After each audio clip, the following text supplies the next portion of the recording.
हमारा जो टॉपिक है वो है प्रॉपर्टीज़ ऑफ रियल नंबर्स के बारे में। तो प्रॉपर्टीज़ ऑफ रियल नंबर में सबसे पहले हमारे पास आ जाता है बाइनरी ऑपरेशंस। बाइनरी ऑपरेशन क्या होते हैं? बाइनरी ऑपरेशन बेसिकली होते हैं कि कोई भी ऑपरेशन जो कि दो नंबर्स पे हमें बता दिया जाए कि ये ऑपरेशन किया जाए तो इसका आंसर क्या आएगा। यानी कि a प्लस a किया जाए तो हमारे पास आंसर क्या आएगा, a क्रॉस a किया जाए तो हमारे पास आंसर क्या आएगा। ये जो अंदर एडिशन और ये हमारे पास मल्टीप्लिकेशन, तो ये जो दो ऑपरेशंस हैं ये बेसिकली क्या कहला रहे हैं हमारे पास, बाइनरी ऑपरेशन। यूजुअली यही होते हैं, यूनियन, इंटरसेक्शन, ये आपने पढ़ा होगा, ये भी बाइनरी ऑपरेशंस ही होते हैं। ठीक है, कोई दो सेट्स को या दो डिजिट्स को हम जब कंबाइन करें और कोई उसका आंसर आ रहा हो तो वो सेंटर में जो ऑपरेशन हो रहा होता है वो बेसिकली बाइनरी ऑपरेशन होता है। अब एडिशंस के लॉज पढ़ लेते हैं। एडिशंस के लॉज, इसमें सबसे पहले आ जाता है क्लोजर लॉ। क्लोजर लॉ क्या होता है? क्लोजर लॉ बेसिकली होता है कि अगर ए बी, सॉरी स्मॉल लेते हैं इन्हें, ठीक है, ए व बी बिलोंग कर रहे हो रियल नंबर की फैमिली से। ठीक है, ये फैमिली है ना, रियल नंबर की फैमिली से, तो a प्लस बी जो है वो भी बिलोंग करेगा रियल नंबर की फैमिली से ही। यानी कि आपने रियल नंबर को, लेट्स सपोज आप थोड़ा सा कंफ्यूज हो रहे होंगे, मैं आपको कहता हूँ कि आप लें 1 किलो चावल, ठीक है, 1 किलो चावल, उसमें से एक चावल उठाएं और दूसरा दाना उठाएं। ठीक है, दोनों को जब आप कंबाइन कर लेंगे तो वो भी चावल ही होगा, वो भी इसी का पार्ट ही होगा। ठीक है, तो नेक्स्ट हमारे पास प्रॉपर्टी है associative law of addition. Associative law क्या होता है? एसोसिएट करना, तशबीह देना। यानी कि हम a प्लस बी तो कर ही रहे थे, हम कहते हैं कि एक तीसरा डिजिट उसमें ऐड कर देते हैं c। यानी कि आपको एक फ़नी एग्जांपल से समझाता हूँ, आपको याद रहेगा। a यानी कि बॉय, बी यानी कि गर्ल, दोनों एडिशन में बैठे हैं।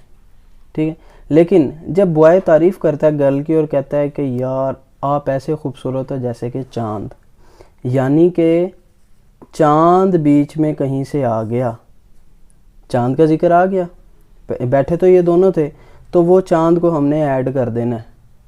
ये हमारे पास तीसरा डिजिट आ गया, एसोसिएशन, एसोसिएट करना, और तीसरा डिजिट आ गया। ठीक है, ये बराबर किसके होगा?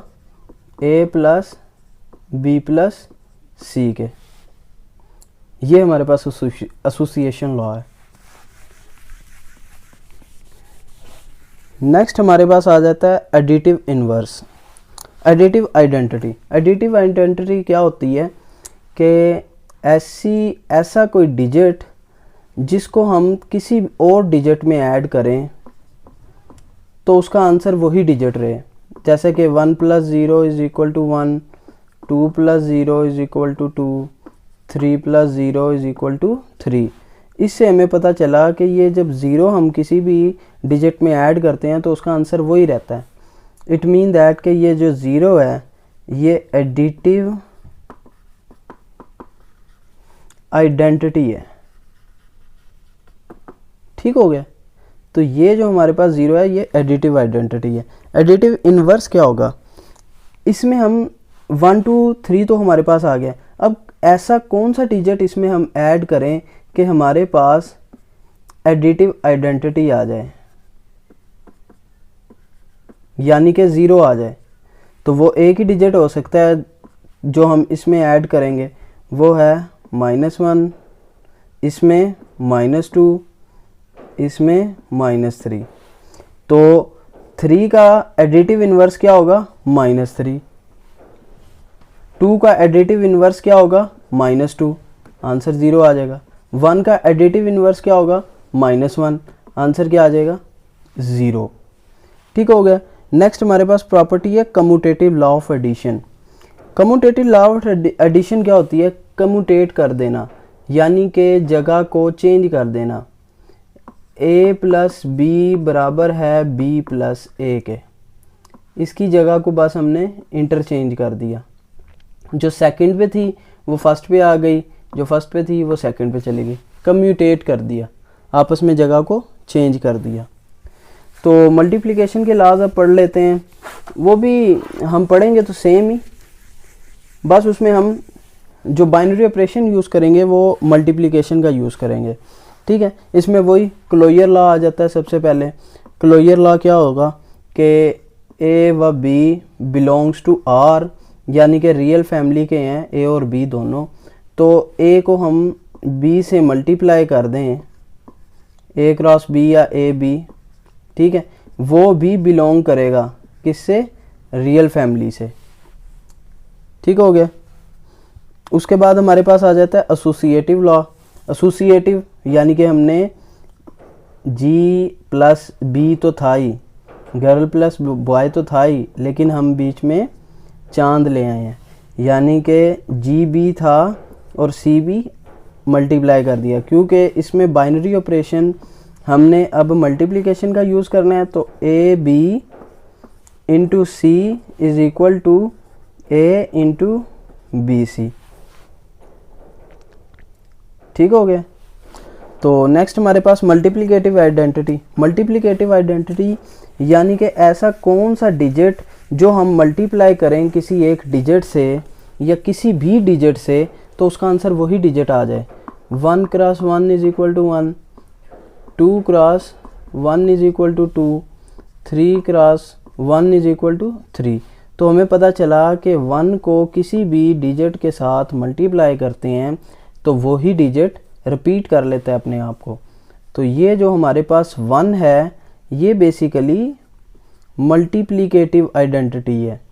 ठीक है, इसको मल्टीप्लाई कर रहे हैं किसी भी डिजिट से, वही डिजिट आ रहा है। अब हम किस डिजिट से इसको मल्टीप्लाई करें कि हमारे पास एडिटिव मल्टीप्लिकेटिव आइडेंटिटी आ जाए, यानी कि 1 आ जाए।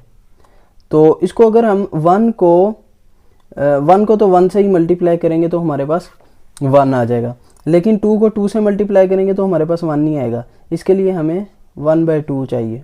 1/2, 2 से कटेगा तो हमारे पास 1 आएगा। इसके लिए हमें 1/3 चाहिए। यानी कि हम इस नतीजे पे पहुंचे हैं कि किसी भी डिजिट का इन्वर्स, मल्टीप्लिकेटिव इन्वर्स, उसको बटे की शेप में उसी डिजिट को लिख देना है बेसिकली। ठीक है, यानी कि मैं कह दूं 5, 6, 9 का मल्टीप्लिकेटिव इन्वर्स मालूम करें तो वो हमारे पास होगा 1/5, 6, 9। और इसको हम रिप्रेजेंट किससे करते हैं, ए अगर लेट्स सपोज डिजिट है तो इसका इन्वर्स होगा a-1। लेट्स सपोज ये a इज इक्वल टू ये था, तो ये हमारे पास किसके इक्वल आया, a इन्वर्स के। ठीक हो गया। लास्ट हमारे पास अब है इसमें commutative law of multiplication. Commutative law of multiplication यानी कि कम्यूटेट कर देना है, जगह को तब्दील कर देना है। ए बी बराबर है बी ए के। ठीक है, जगह को हमने इंटरचेंज कर दिया। बस अगर ए व बी बिलोंग कर रहे हों आर को, ये याद रखना है, क्योंकि स्टार्ट में मैंने आपको बताया था कि ये रियल नंबर्स की प्रॉपर्टीज़ हैं। अगर हम नेचुरल नंबर की बात करेंगे तो बात चेंज हो सकती है, या होल नंबर की बात करेंगे तो बात चेंज हो सकती है। ये सिर्फ और सिर्फ एप्लीकेबल किस पे है, रियल नंबर्स पे। नेक्स्ट चले हम बात करते हैं मल्टीप्लिकेशन एडिशंस लॉ की। कि एडिशन लॉ के अंदर वही बात आ जाती है कि a इंटू बी प्लस सी किसके बराबर होगा, ए बी प्लस ए सी के। a को मल्टीप्लाई किया b से, a को b से मल्टीप्लाई किया, प्लस फिर a को c से मल्टीप्लाई कर दिया। ये तो एज यूजुअल हमें पता है, बचपन से हमें पता है कि हम इसको ऐड कर सकते हैं, मल्टीप्लाई कर सकते हैं। मल्टीप्लिकेशन तो आती ही होगी आपको।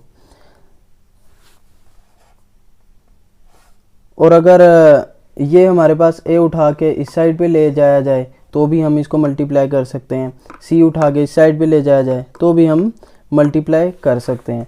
तो ये तो मल्टीप्लिकेशन, ये तो आसान है, ये तो आपको आती होगी। नेक्स्ट बात करेंगे हम प्रॉपर्टीज़ ऑफ इक्वालिटी की। प्रॉपर्टी ऑफ इक्वालिटी के अंदर सबसे पहली जो हमारे पास प्रॉपर्टी है वो है रिफ्लेक्सिव। रिफ्लेक्सिव प्रॉपर्टी क्या होती है कि इसका मतलब होता है, उल्टे ए का मतलब होता है कि फॉर ऑल,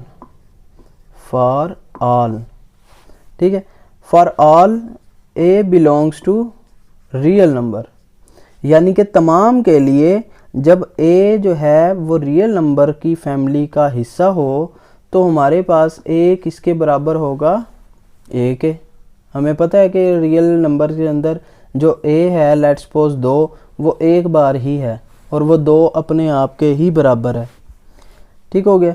सिमेट्रिक प्रॉपर्टी आ जाती है नेक्स्ट, सिमेट्रिक प्रॉपर्टी क्या कहती है, फॉर ऑल ए व बी किसको बिलोंग कर रहे हो, रियल फैमिली के पार्ट को। हमने ये हमारे पास अंडरस्टूड है कि ये रियल नंबर की या रियल फैमिली को ही बिलोंग करेंगे, ठीक है। जब ए बराबर हो बी के तो हमें पता है कि बी भी बराबर होगा ए के। ये किसकी प्रॉपर्टी है, सिमेट्रिसिटी, ठीक हो गया। ए जब बराबर है बी के तो बी भी किसके बराबर होगा, ए के। ट्रांजिटिव प्रॉपर्टी क्या कहती है कि ट्रांजिटिव प्रॉपर्टी कहती है कि जब एक नया डिजिट इसमें सी आ जाए, क्या आ जाए, सी, तो ए जब बराबर होता है बी के और बी बराबर होता है सी के तो ए किसके बराबर है, सी के, ठीक हो गया। ये जो डिजिट है ये इसके बराबर है और ये जो डिजिट है ये किसके बराबर है, ये शार्प के बराबर है, यानी कि ये दोनों सेम आ गए तो हम कह सकते हैं कि ये इसके बराबर है, ठीक हो गया। इसकी जगह पे हम पुट भी कर सकते हैं, ये आसान ही है, आपको समझ लग जाएगी। लेकिन ये प्रॉपर्टीज़ को याद करना इंतहाई इम्पोर्टेंट है, आपने अच्छे तरीके से ये याद करनी है क्योंकि पूरा जो पहले चैप्टर की पहली एक्सरसाइज है वो इसी पे बेस करेगी और इसमें से आपके क्वेश्चंस आ सकते हैं। नेक्स्ट हमारे पास आ जाएगी एडिटिव प्रॉपर्टी। एडिटिव प्रॉपर्टी क्या कहती है कि ए व बी जब बिलोंग कर रहे हों रियल फैमिली के पार्ट को, ठीक है, ए प्लस सी बराबर होगा बी प्लस सी के और ए बराबर होगा बी के, ठीक हो गया। तो सी यानी कि हम कैंसिल कर सकते हैं।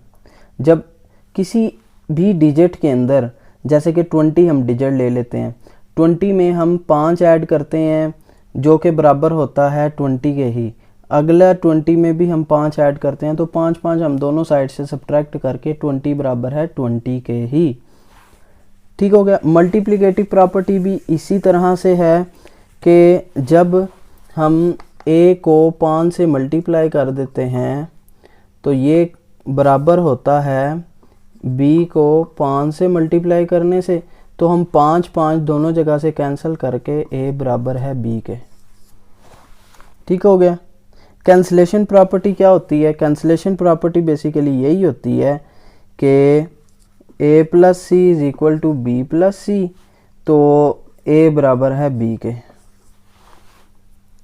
ठीक हो गया।